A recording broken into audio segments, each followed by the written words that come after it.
Hello everyone. So welcome to the next session in our Modern Indian History course. And today we are doing the second session in our theme 5.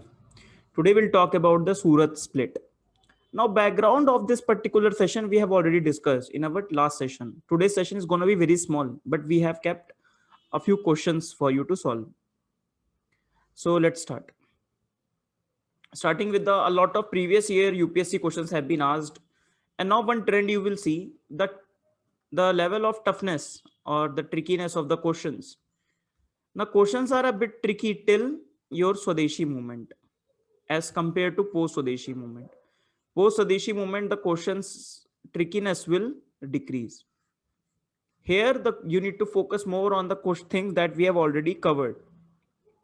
That is why I've earlier said that some of the sessions which we have covered earlier are a more tough with respect to examination, because here we look at the things very closely, every event very closely. There what we were doing, one event here, one event here, one event here, so a lot of time lag is there, right? So a lot of events that we were skipping because a huge timeline needs to be covered, but here we will look at one event after the other, so the probability of the missing out of the events here is less, right? And that is why you'll find less tricky questions coming from this area than this area. So this is one thing where you need to focus while you revise. So what I want to say is that whatever portions we have already covered till theme 4, they are a bit relatively tricky to remember, and that are the portions from where the tough questions, probability of getting tough questions is more. Let us start with the questions from some questions. This is previous year question number 36. Partition of Bengal made by Curzon in 1905 lasted until First World War, when Indian troops were needed by British and the partition was ended. In King George V abrogated Curzon's Act at Royal Darbar in Delhi in 1911. Gandhi launched his civil disobedience movement when East Bengal became the East Pakistan. कि भाई, when the partition was annulled, now you know the answer, we have discussed it, that it was in 1911. The annulment have taken place. The capital shifted from Calcutta to Delhi with the visit of the Royal Darbar, that is visit of the King George V in India. ठीक है, चलो. Next question, 1998 UPSC. Indian Muslims in general were not attracted to the extremist movement because of the why. Please try these questions, pause the video and try the answers. This is how you will be able to solve all the problems here only, because these are relatively easier questions. Influence of Sir Syed Ahmad Khan, anti-Muslim attitude of the extremist leader, indifference attitude to the Muslim aspirations, and extremist policy of harping on the Hindu past. Now, question seems to be easy, but some of the options are relatively closer in nature. If you see last three options. Now, first option you can straight away eliminate, because Sir Syed Ahmad Khan died in 1898. And this is why I always kept a lot of leaders where I'll discuss. I also kept the timelines of that leader. So thoda sa just keep that in mind. Hai na? The timelines which we are keeping, or till the time they were alive. Because some of the events, sometimes they ask timelines with respect to timeline, that this leader was present at that time. Then you can totally get it. Okay, no, this was not there. So Indian Muslims in general were not attracted to the extremist movement. Influence of Syed Ahmad Khan, no. Anti-Muslim attitude of the extremist leader, no. It was not anti-Muslim per se, but as we have discussed many times, have called it, the Hindu tinge was there. So it was an indirect impact. Why they harped upon the Hindu past? Because they wanted to mobilize the majority population. And mobilization of the majority population on the secular principles was a tough task as compared to the pre-modern identities such as religion, or emotive appeal was relatively easy. Next question is 2019 question. With reference to the Swadeshi movement, consider the following statement. It contributed to the revival of the indigenous artisan craft and industries. National Council of Education was established as a part of the Swadeshi movement. Pause the question and try to answer it. We have discussed with the Swadeshi movement. Obviously, first option is quite generic in nature, so obviously it would be right. Second option is also right. जाऊंगी class के बाद जाऊंगी हाँ तो अपना पानी लगा दिया Sorry. So, Indian National Council of the Education was established as the part of the Swadeshi movement. है ना? So, it is also right because we have discussed the Swadeshi education and enterprise. Within the education, we have discussed that National Council of Education was established. So, both 1 and 2 is correct. Next question is 2009. In the context of the Indian freedom struggle, October 16, 1905 is well known for which of the following reasons? And this is why I have told you that remember some of the dates and some of the timelines, right, in the Bengal partition. And even if after it also, some of the dates you need to remember. And that will become more critical once you pass 1940s. Some of the dates, some of the time stamps are very, very critical. So what is the answer? Let's read the options first. Formal proclamation of the Swadeshi movement was made in Calcutta Town Hall. Partition of Bengal took place. Dadabhai Naoroji declared the goal of the Indian National Congress was Swaraj. Lokmanya Tilak started Swadeshi movement in Pune. So answer is 1916, October 1905. What happened? It was the time when the partition of Bengal took place finally. Next question is very easy question. Which of the following movements has contributed to the split in the Indian National Congress, resulting in the emergence of moderates and the extremists? Which of the movement has caused split in the Congress? Swadeshi, Quit India, NCM, and CDM. Very easy. Today we are reading about the Surat split. The answer is Swadeshi movement. When you can see very parallel questions have been asked.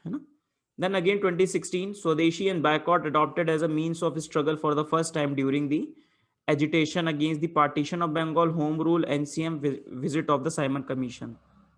These are the questions which form the part of the must. You cannot afford to get these questions wrong. You cannot. If you get these questions wrong, then very less probability of clearing the prelims. So the same question, very easy. Swadeshi and boycott against the partition of the Bengal. Next is the song Amar Sonar Bangla, written during the Swadeshi movement of India, inspired the liberation of Bangladesh, was adopted as a national anthem of the Bangladesh. Who wrote this song? Very easy. Rajnikanta Sen, Juvendra Lal Ray, Mukunda Das, Rabindranath Tagore. Very easy. This is Rabindranath Tagore. Next is 2010.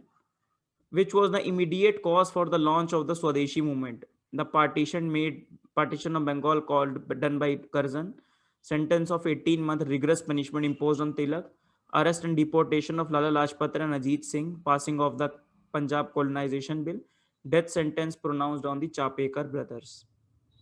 So we have seen that immediate cause, subjective and the objective condition, if you remember. The objective condition was the partition of the Bengal announced by the Lord Curzon. Now let's solve some of the other questions. The failure of the moderates to win many, which of the following, let us consider the following statements. So the statements are there, then this is the question. Failure of the moderates to win any notable success by the Indian Council Act 1892. The ideas of the social reform and the revival of Indian culture. Severe famine in 1986 and 1997 and the plague in the Bombay presidency. Which of the following reasons was correct regarding the emergence of the extremism in the first decade of the 20th century? First decade of the 20th century means 1901 or 1900 to 1909 or 1910. That is the first decade of the 20th century. So the emergence of the extremism in this decade is attributed to these causes. Pause the video and try to answer the question. We have already discussed the reasons for the emergence of the extremism. And if you have read previous sessions, all the statements are right.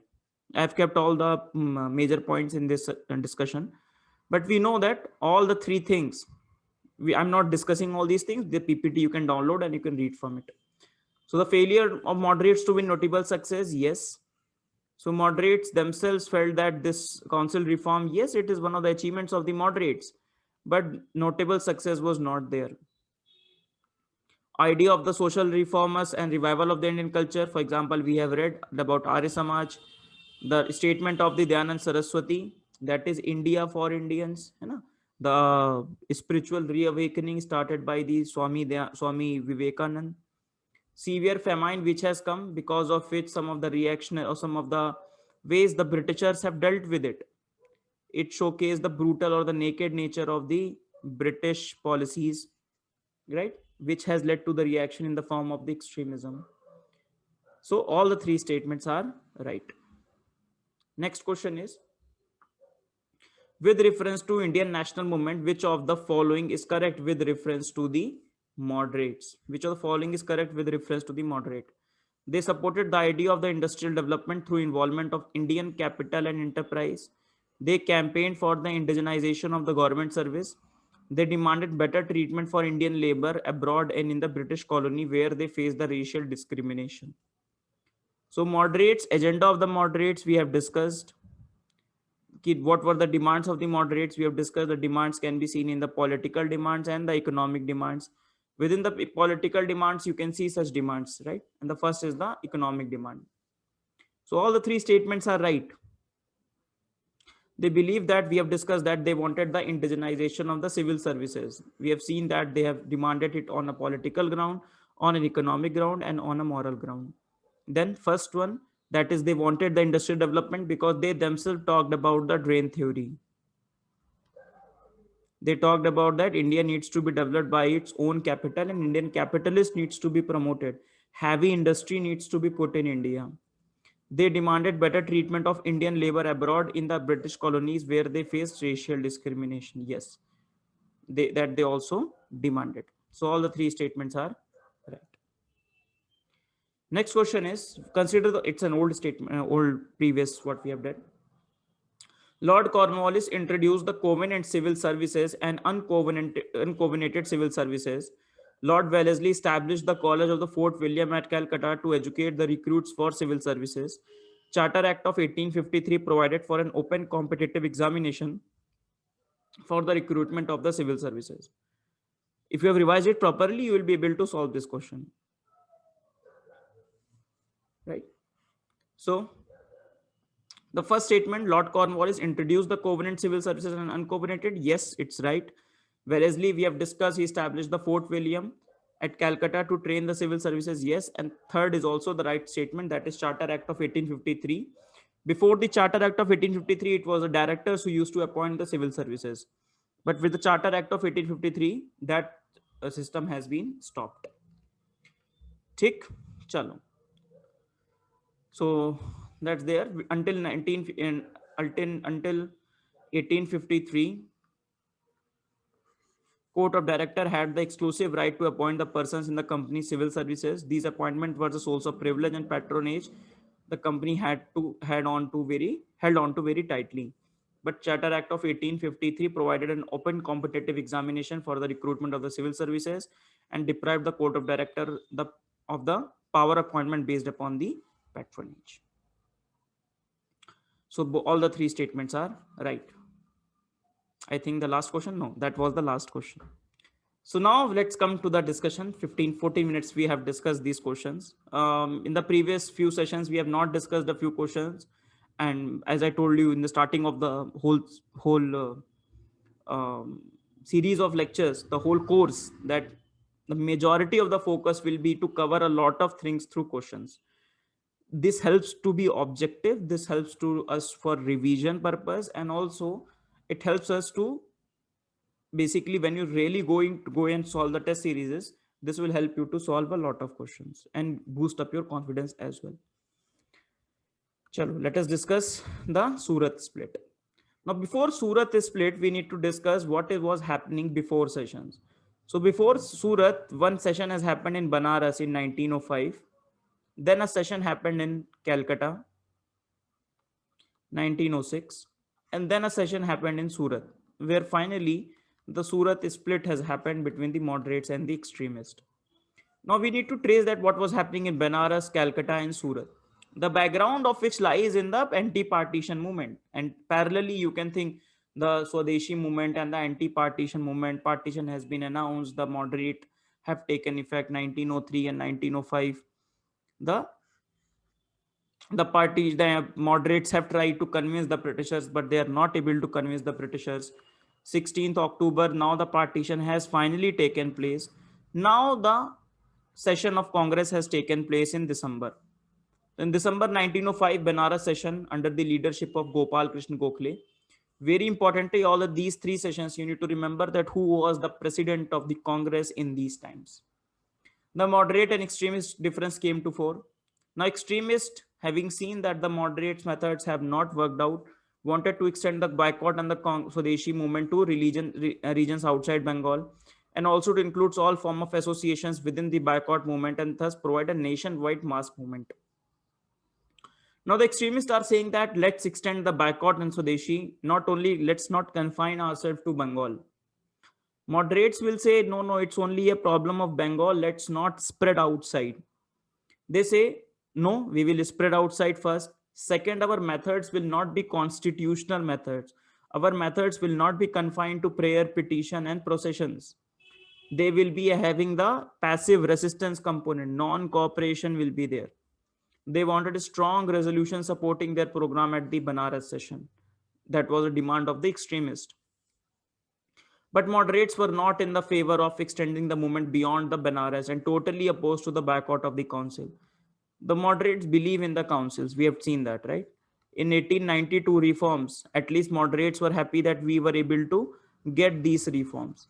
Moderate used these councils as a place for exposing the British policies for mass awakening. They believe that these councils are the way, and expansion of the councils, inclusion of Indians into the council is the way forward. This was the belief of the moderates. They advocated the constitutional method, while the extremists say that these councils are nothing but sham.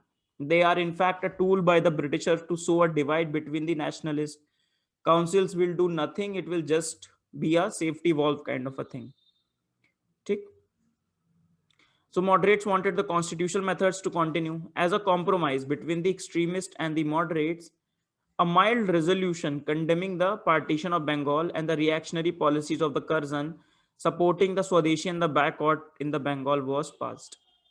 So the split was averted. The extremist demand were converted into the resolution where they condemned the partition of Bengal. They called for the Swadeshi and boycott. Okay, let's fine. So they were able to avoid that split in the Benares. So Benares session led by Gopal Krishna Gokhale. Then you have the Calcutta session coming up with the Dadabhai Naroji. Now, the extremists have seen they'll push more. No, we want more agenda. We want our agenda to be pushed. We want Swadeshi to be discussed outside Bengal and all these things. Now, extremists want that their leader should be the president. Take, they want their leader to be the president, the extremists, because they believe if their leader is the president on the when in the Calcutta session, their demands will be preferred. But again, moderates say no, no, no, we cannot let that happen.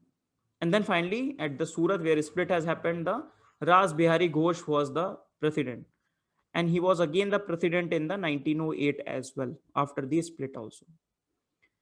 So at the Calcutta session in December 1906, the moderate enthusiasm has cooled down. Why?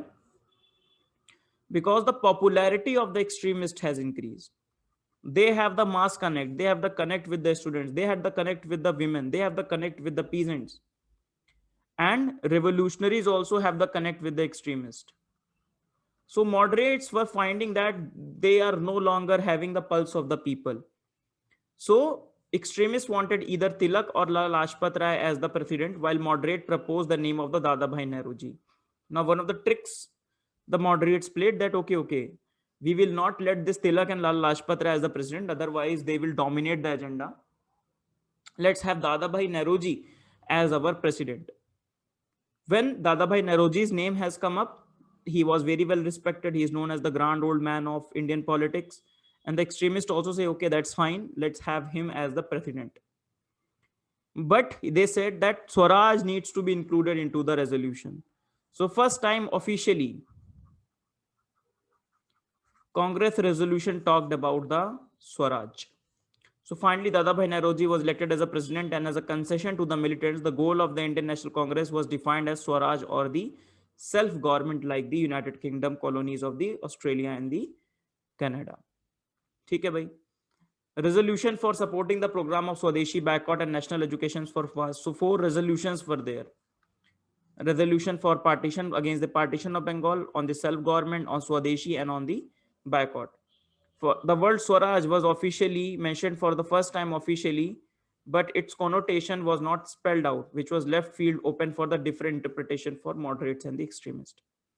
We have discussed that previously, that the meaning of the Swaraj was different. Within the extremists, the meaning of the Swaraj was not unanimous, let alone the between the moderates and the extremists. So this happened in the Calcutta session. Somehow a compromise was reached. Dadabhai Naroji was made the president. But slowly and slowly, you can see, the extremists will gain the leadership of the movement. They will come up with all the tactics, tricks, all the mobilization method. They will gain all the popularity. And now they want the moderates also to align to their idea or to lend them the support. But the moderates, again, they are believing that no, we will get some concessions. And the concessions we can get only and only if we remain loyal to the British. Loyal in the sense that we will not go for this passive resistance, we will not go for this violent method. One of the trick played by the Britishers at that time also was the carrot,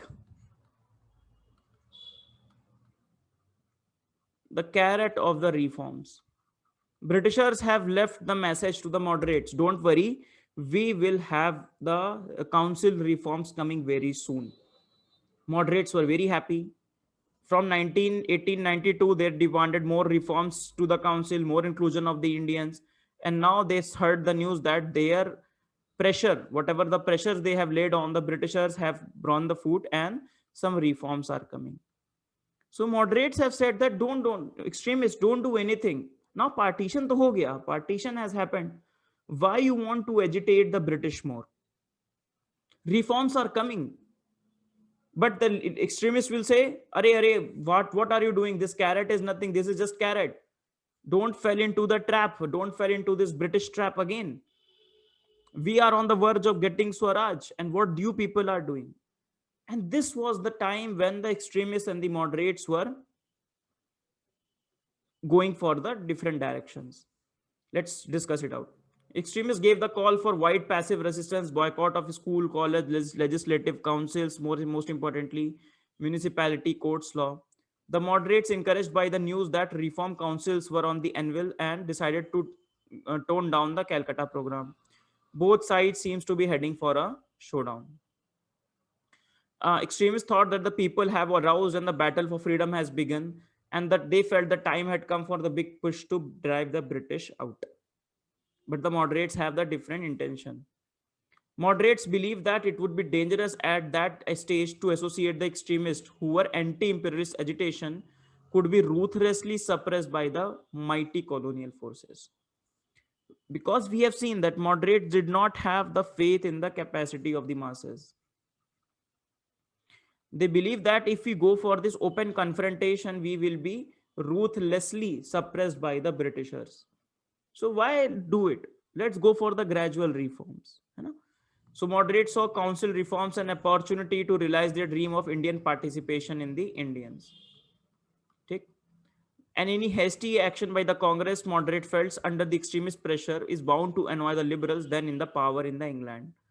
Now they believe that the political party in the England also. We have discussed when Dada Bhai Nauroji were discussing. So two parties were there, liberals and conservatives.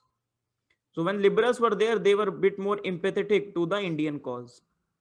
They feel that if they go for the showdown, the liberals who are empathetic, they will not listen to India if we follow this violent route.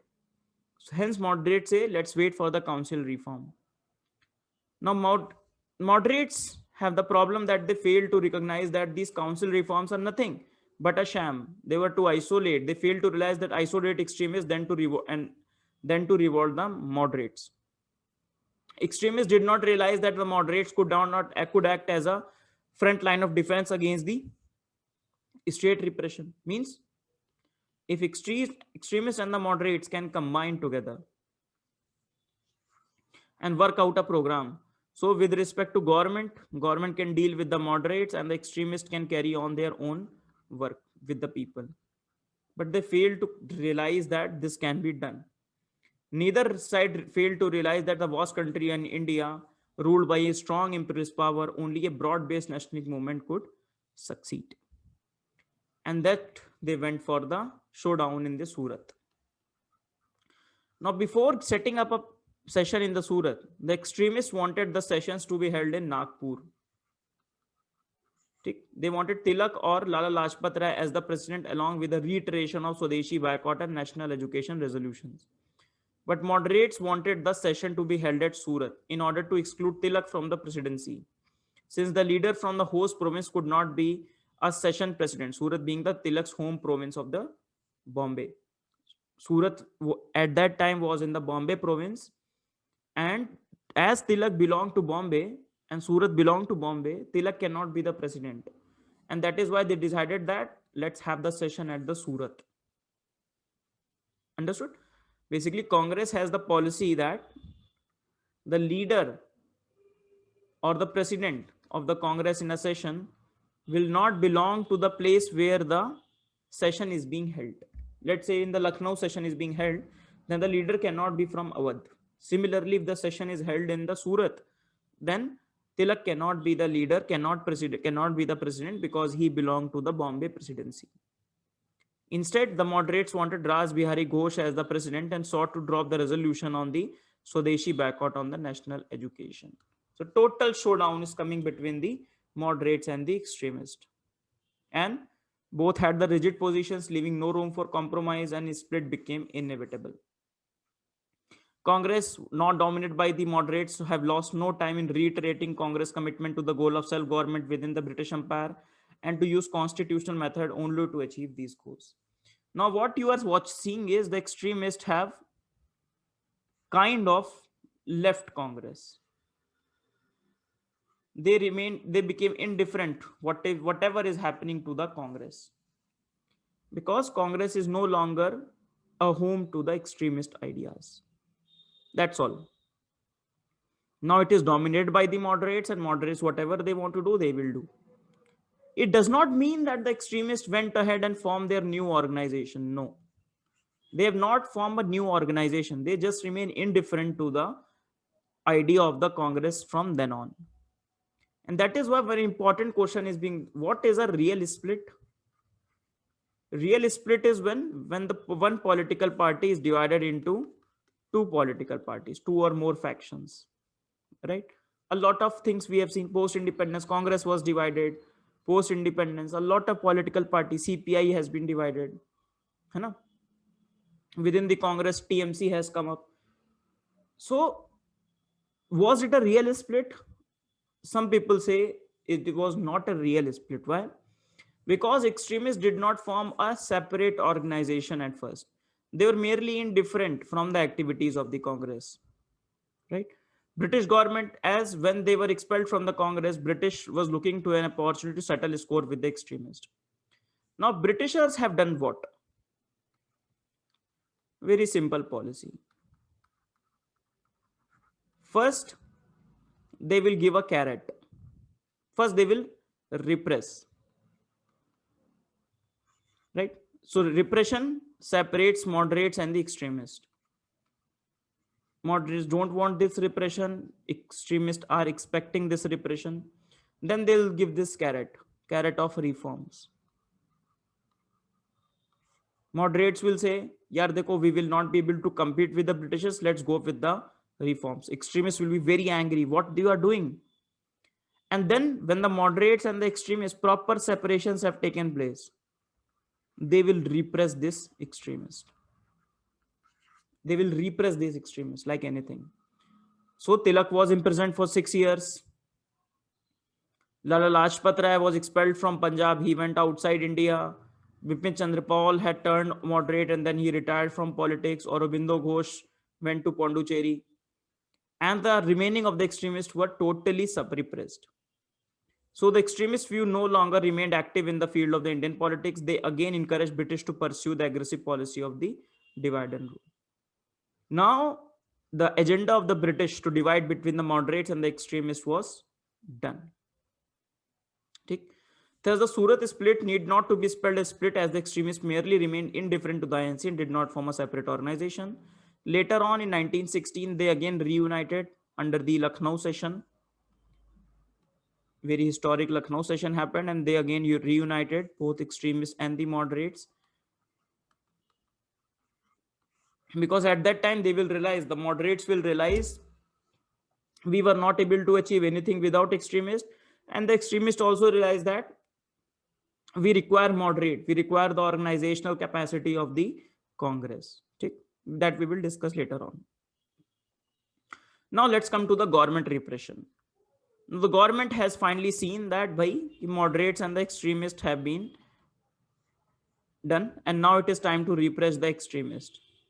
So they come up with a many new laws. For example, seditious meeting acts, Indian newspaper, we have discussed this act, Criminal Law Amendment Act, Indian Press Act. Tilak was tried and put for 6 years in the imprisonment.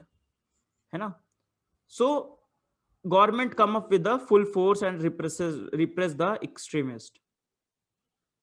So we have seen how Tilak was imprisoned and how much under the freedom and the freedom of press heading, role of the press. We have discussed the role of the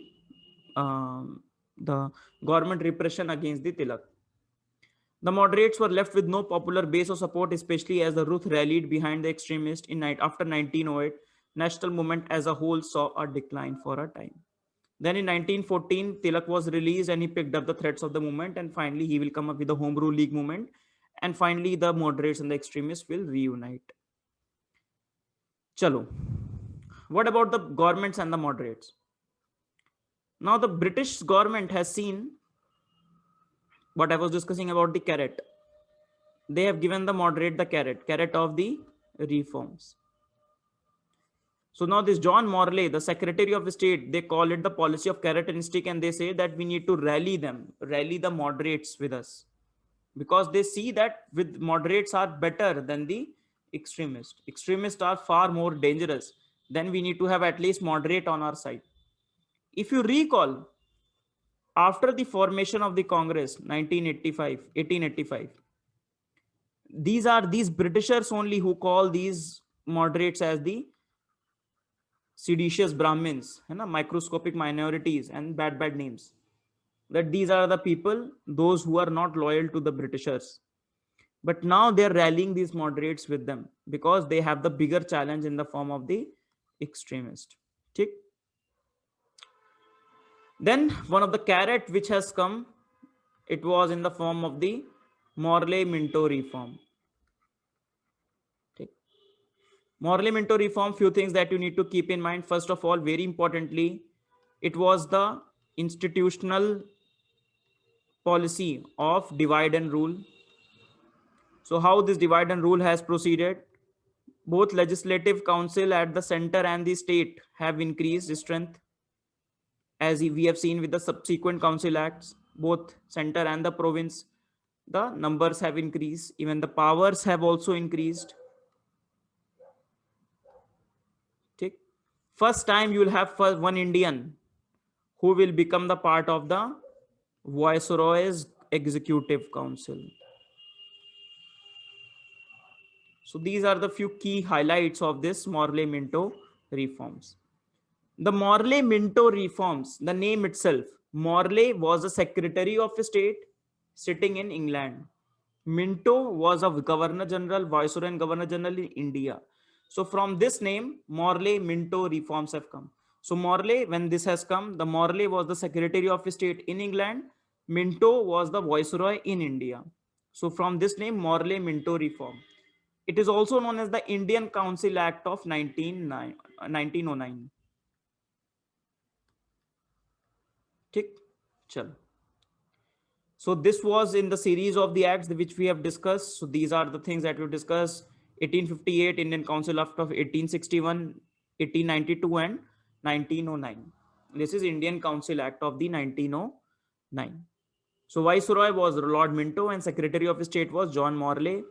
So it was a carrot to placate the moderates as well as the Muslims, right?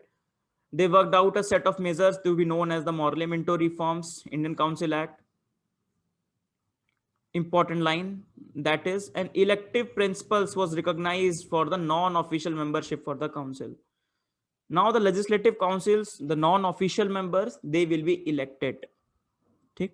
Indians were allowed to be participate in the elections of the various legislative councils based on the class and the community.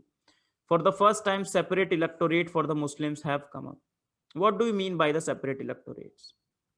Separate electorate बहुत simple सा है. For example, this is an area. In this area, separate electorate means if a Muslim candidate stands up, then only the Muslims will vote for this Muslim candidate. So two Muslim candidates, for example, Muslim 1 versus the Muslim 2 candidate is there, and only Muslims will vote for this candidate. This is known as the separate electorate. Okay? Joint electorate means the Muslim candidate will be there, Muslim versus Hindu candidate, let us say there, and everyone can vote. That is joint electorate. What is happening in India today? That is a joint electorate.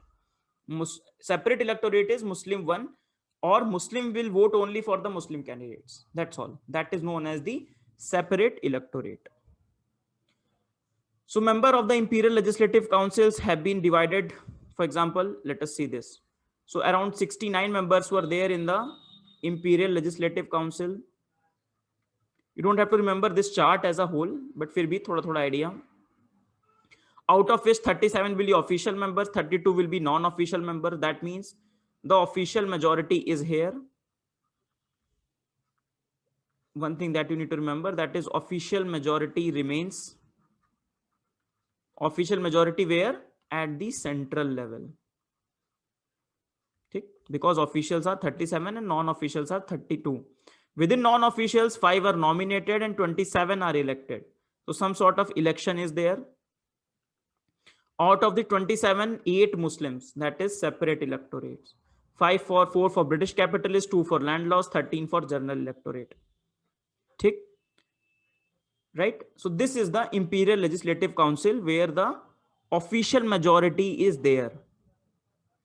So the members of the Imperial Legislative Councils were to be 4 categories: ex officio members, nominated official members, nominated non-official members, and the elected members. At the, what about the provinces? Now, at the imperial level or at the central level, you have the official majority. But at the province level, province 1, province 2, province 3, they have provided the non-official majority. That means non-officials are more.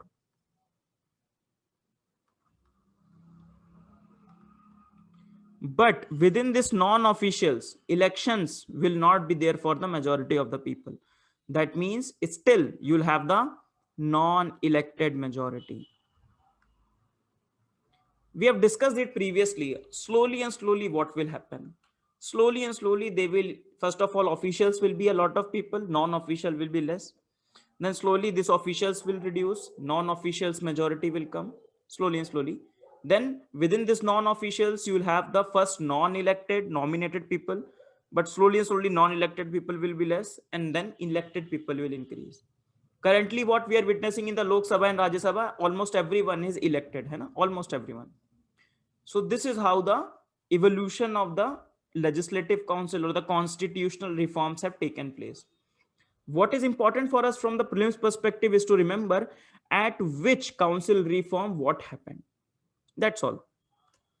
So at the provincial council level, non-official majority was introduced, but since some of them non-officials were nominated and not elected, overall non-elected majority remained.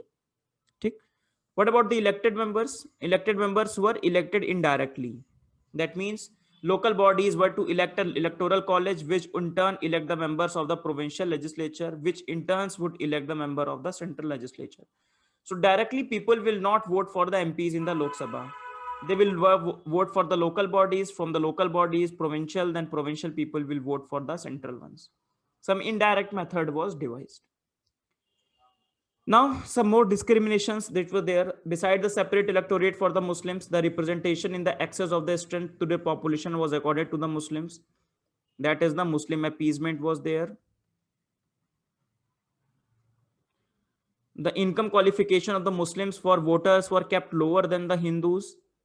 So, for example, those who will form the form of the electoral college, the more Muslims will be there than the Hindus, because the income qualification was less for the Muslim voters. Power of legislatures was increased. For example, we have discussed that in 1982 Act, they could not vote on the budget, but now they can vote on a separate items. Separate items in the budget they can vote, not as a whole. Not as a whole they cannot vote, but simple demand of grant of for this ministry, that ministry, these things they can do. But as a whole on the budget they cannot vote. They can pass the resolution, ask question, ask supplementary, these things they can do.